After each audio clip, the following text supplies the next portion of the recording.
help generation change. What are you going around teaching the young leaders? Welcome, Salam. Thank you for having me. Pleasure being in Singapore and your guest. We're going around teaching people how to take over the world with biryani and dal. No, I'm kidding. Not really. No, we're going around to Indonesia, to Singapore, to Malaysia, and to Philippines on this 2.5-week trip, meeting with what we have seen are young up-and-coming leaders, both in social media and community leaders, community activists. And we're trying to inspire them how to be the best change agents and social entrepreneurs. Specifically, what a change agent and social entrepreneur is an individual who sees certain problems in their society and comes up with innovative solutions to those problems. And it's not just after profit, it's also after societal value, to improve not only their lives, but the lives of those around them. Social media, we've recognized, is the new language of a new generation. It's a tool, and it's a way how you can not only promote your message and idea to not only local communities, but also a global community, but also how to interact with a global network that can help you achieve your goal. So what we try to do is we try to merge both of these ideas together. How to be the hero of your own story, how to come up with those skills, to think critically where you're going, why you're going there, what do you need to get there, and to provide them certain skills and tools, best social media practices, for example, on how to use that tool to move forward. Also, what we've tried to do, if we're lucky, is try to cultivate an understanding that a good leader needs to represent not only themselves but also their community, and also they need to invest in their community. So in an interview, you said that sometimes fiction is the best way for people to learn. Here in Singapore, I've seen several plays by Muslims about Muslims, but for the wider Singaporean audience. But they were very critical about certain aspects of Islam. And this is why I really love Domestic Crusaders. It's positive and responsible when we use the word. Firstly, what is the function and purpose of telling stories, and what are your thoughts on the role of Muslim artists in portraying Islam? Do you think they should be responsible for portraying a good image? Okay, good question. So what's the function and role in telling a story? Human beings rely upon storytelling to basically give themselves identity. A lot of people don't realize that. For example, if you think about it, how do people meet one another? In America, they say, "Hey, what's your story?" Right? And so storytelling is a way how we actually learn, not only about ourselves, not only about history, but also our values and ethics. For example, Muslims, they learn primarily a lot about their identity and their religion by learning the stories of Prophet Muhammad sallallahu alaihi wasallam. Christians, when I went to all-boys Jesuit Catholic school, they learned through the parables of Jesus. Even Jesus, Isa alayhi salam, taught through stories. When we teach our children morals and values, we teach them through stories. See, human beings don't learn through data and facts. People fall asleep. But if you embed those data and facts in a narrative and present those data and facts in a narrative, you communicate with people, you interact with people, you influence people, and you teach people, you educate people. So that's why I'm a firm believer in storytelling. Number one. Number two, storytelling, another purpose and function of storytelling is entertainment. So you can also, as they say, educate and entertain. Infotainment, for lack of a better word. And I've seen, it's a good vehicle to convey information.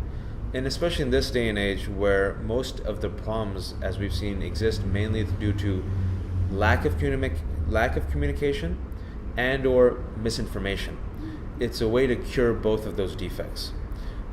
Secondly, I think the purpose and function of a Muslim storyteller, there's an unfair burden placed on storytellers who happen to be Muslim. For example, many Muslims think that it's a Muslim storyteller's job to present only the best, most perfect version of Muslim and Islam.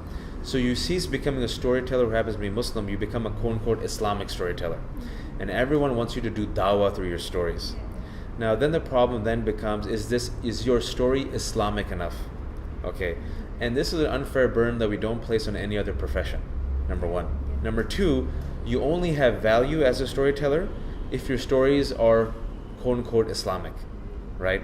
Which I think again is a problem which has really stunted our creative vision and outreach. Because so many people who are talented poets, storytellers, playwrights, and who happen to identify as Muslims, they cannot psychologically bear the burden of being the best perfect Muslim or Islamic representative, because it doesn't exist.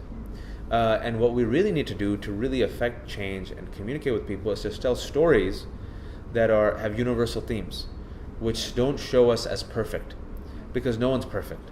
And this is how you can really talk about the problems that exist in society, whatever problems there are: racism, materialism,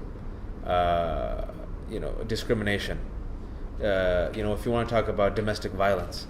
But the problem is most Muslims, like many minority groups who don't have, if you will, power or representation, once you do get that rare chance to present your story to the mainstream, they only want an avatar of perfection. No warts, no problems. Show us as smiling, happy people. And those are usually the most boring stories, and they don't connect with people. It's not real. So I think the function of a storyteller, first and foremost, is to engage the audience and entertain them, right? To create a story or to perform a story that it's riveting, so that they invest in the story. Secondly, if you do want to have a purpose aside from simply entertainment, you can and should be perhaps socially conscientious, and within your stories, you can push the dialogue forward by addressing issues that are relevant in society. And perhaps you can even give answers or solutions.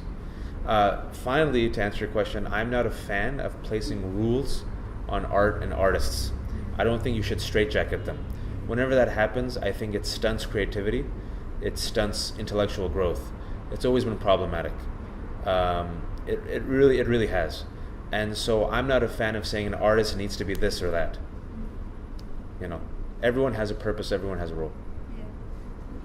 So you also published a report, Fear Inc., about Islamophobia in the US. In it, you found that 43 million has been pumped in over 10 years to the Islamophobia network. Why are they investing in Islamophobia, and what does this mean for faith relations in the US?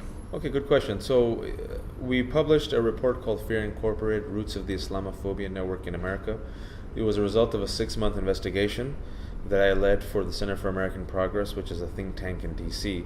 And what we did find was about $43 million have been pumped into what is a very small, interconnected network of individuals, think tanks, grassroots organizations, and leaders who have been responsible for popularizing and mainstreaming fear and hate against Muslims and Islam in America and abroad.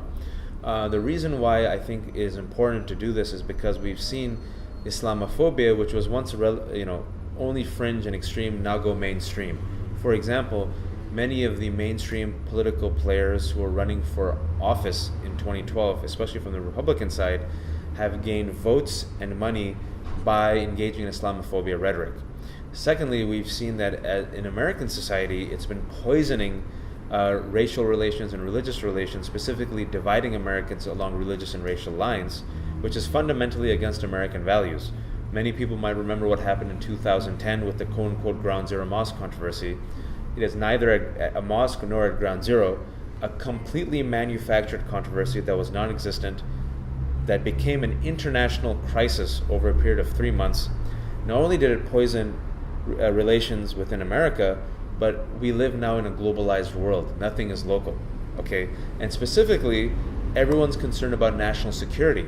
So Islamophobia is no longer an interfaith issue or a multicultural issue affecting America.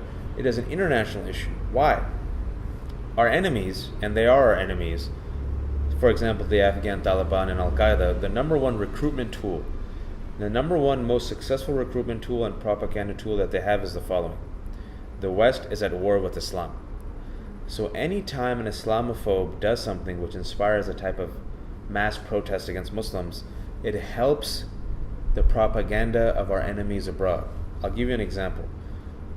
The Quran burning episode in 2010 that was linked to the Ground Zero mosque controversy, it was initiated by a small individual by the name of Pastor Jones, who had a mustache like Yosemite Sam, a cartoon character who said that if you Muslims don't move that Ground Zero mosque, I'm going to burn the Quran.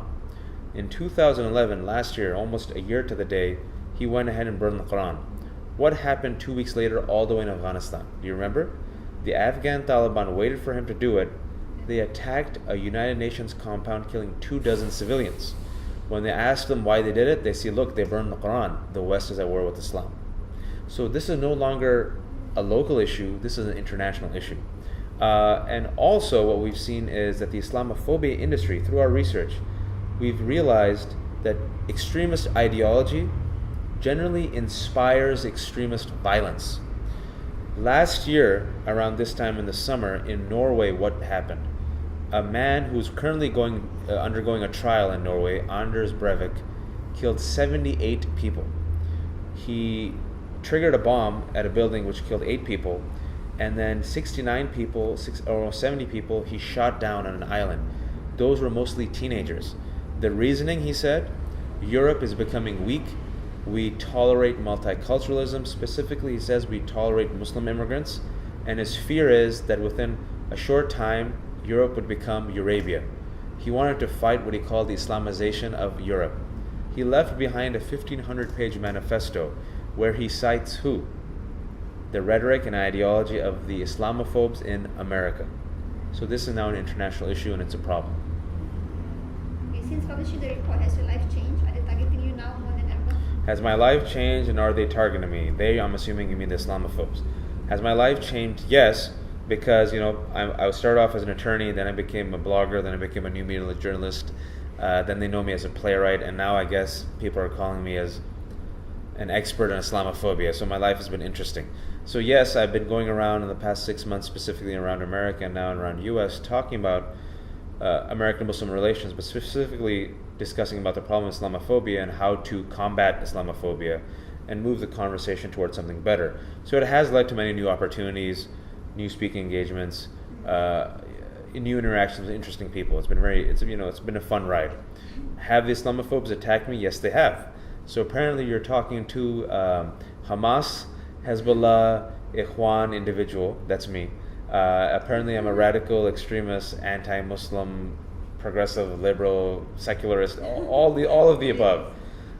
So they've tried very pathetically and humorously to try to discredit me. They can attack the report. So what they've tried to do is they attack the authors behind the report, but it's been very laughable. And so I just enjoy it. They call me a man of hate. So I am not a supporter nor am I a member of Hamas, but I do support and endorse Hamas.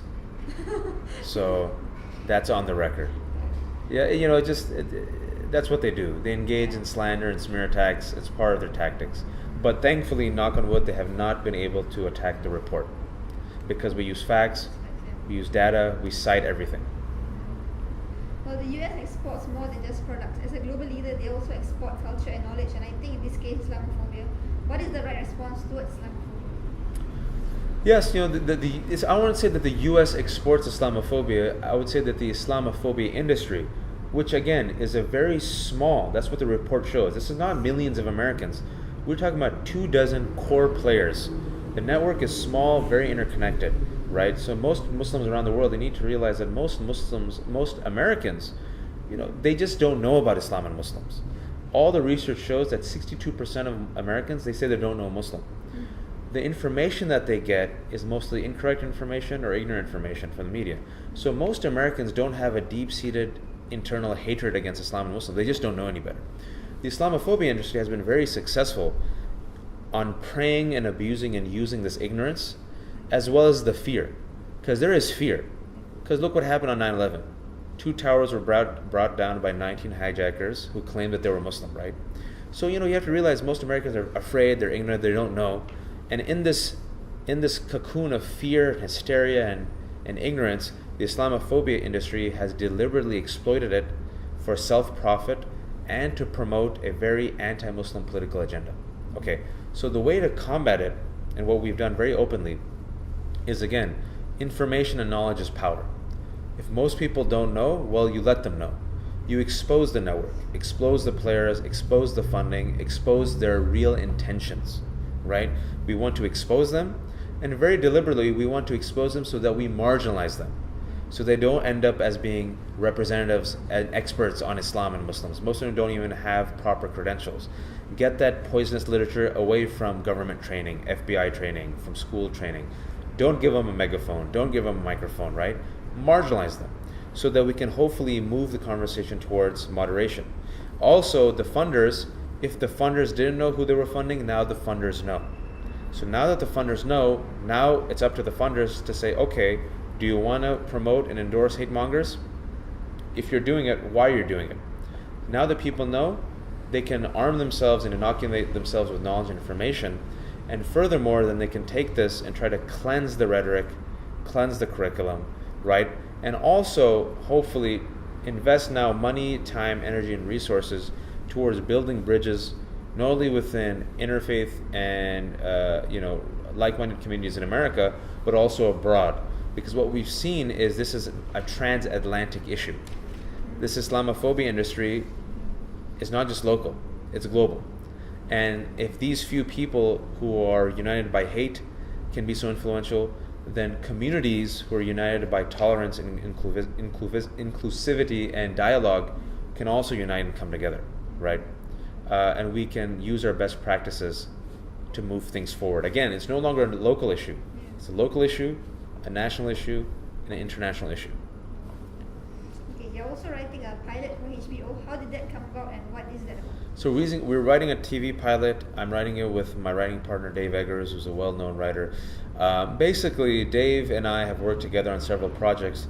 One day he called me out of the blue and he said, listen, I have been reading the New York Times and I saw this really interesting story about the New York Police Department now has many immigrant Muslim police officers. Wouldn't it be cool if you came up with an idea about a Muslim cop? That was it. And then he said, if you're interested, HBO has always been after me to pitch them ideas. Why don't you come up with a 2-page idea, send it to me, and then if we like it, let's pitch it. So in 2 nights, I came up with a character and an idea. I gave him 2 pages, I sent it over, and he agreed with 95% of it. We have a good working relationship. And then next thing you know, we're pitching it to the top heads of HBO who liked the idea. They gave us a contract to write a pilot. So for the past year and a half, we've been doing it. We've done 2 drafts. I need a week. Once I come back in May, I'm going to finish it finally, the 3rd draft. I think that'll be the final draft, and then we're going to promote it. If HBO doesn't pick it up, then we're going to promote it to other networks. And if other networks don't pick it up, we have a really cool idea about what to do with it. Dave and I are of the belief that if you come up with an idea, we don't believe in the idea just sitting and dying. We always want to do something with it. So, inshallah, this vision will come out. It is about an American Muslim cop in the Bay Area, California. It's a very Bay Area, California show. We're very proud of that because I'm from the Bay Area, California. But it is something that you've not seen on TV. It's a universe that we've created that we're very proud of. And again, no perfection. Human beings are messy.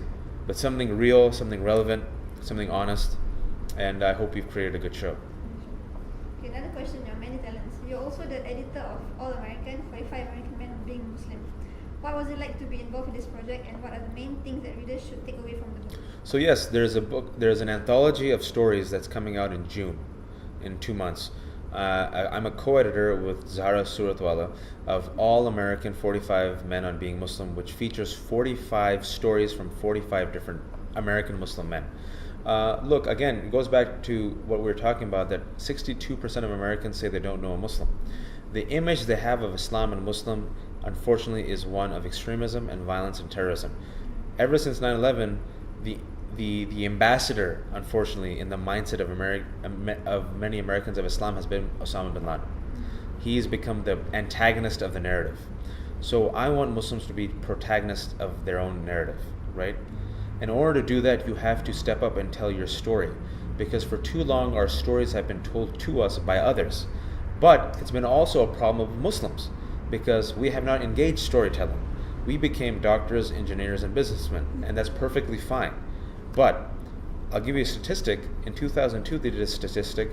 90 to 92% of American Muslims were either in medicine, engineering, or business. Most of them were in some form of business. That leaves 8 to 10% as teachers, politicians, social activists, journalists, right? Lawyers. That's a problem. So in order to change the perception of the story, you have to write the story, you have to present the story. And I believe in that. And I also believe that America is a mosaic. There's not just one American story. It's not just white Christian America. It's not just black Baptist America. It's not just Jewish American. I mean, look at America. It's this multicultural salad bowl, if you will, right? It's a bouillabaisse. It's a story that's still being written. It's very messy. but somehow it works. And so if by telling 45 stories, we are able to show the diversity of the American Muslim experience, which is very messy.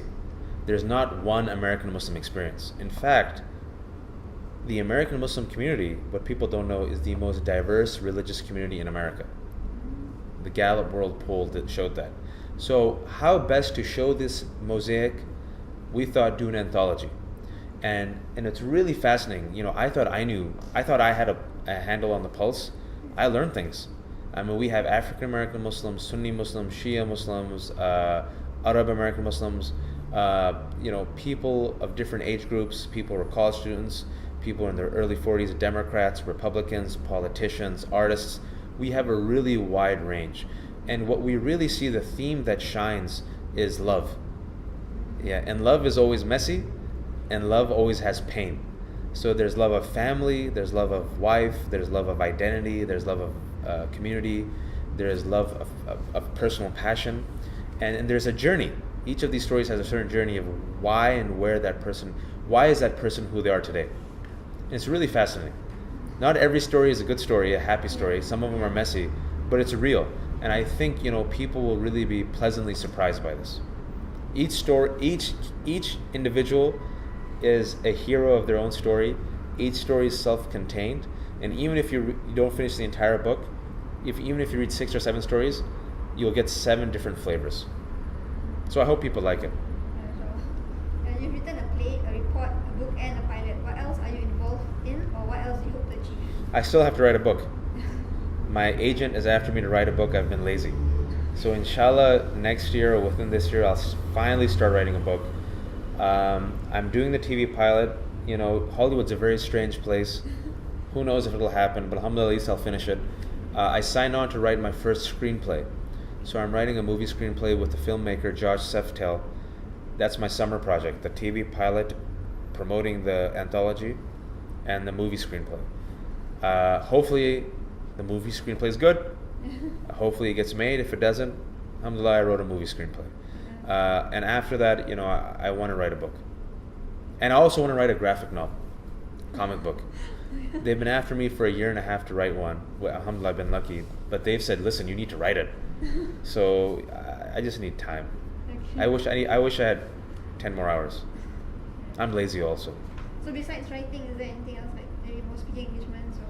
Yeah, these speaking engagements have really picked up in the past 6 months, which is a good thing. So these speaking engagements take a lot of time, but alhamdulillah, they take a lot of effort. But it's very worthwhile. I meet new people, and I've traveled the world in the last year. So just need more time. We all need more time. Okay, there's the last question. Muzlimbuzz, the only online Muslim magazine in Singapore in the English language. What advice do you have for us? Oh, what advice? Always focus on telling a good story. Focus on telling that story well.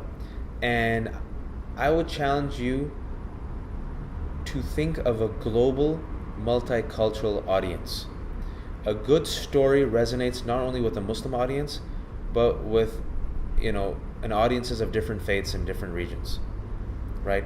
Too often, Muslim organizations, Muslim magazines, they became too insular. They thought and operated within a cultural cocoon, and the world is not a cocoon, right? And so I would challenge you and hope that you really engage a global audience and invite perspectives that might be a bit uncomfortable. But that's how we really push things forward, and that's how we help connect with one another. So that's what I would ask you to do. And that way you won't even just be limited to a Singaporean audience. Inshallah, you'll have a global audience, and inshallah, you'll actually be able to make a difference. Sure. Okay, thank you so much for that interview, and I hope you have a good trip for the rest of your journey. Inshallah. Okay, thank you so much for inviting me.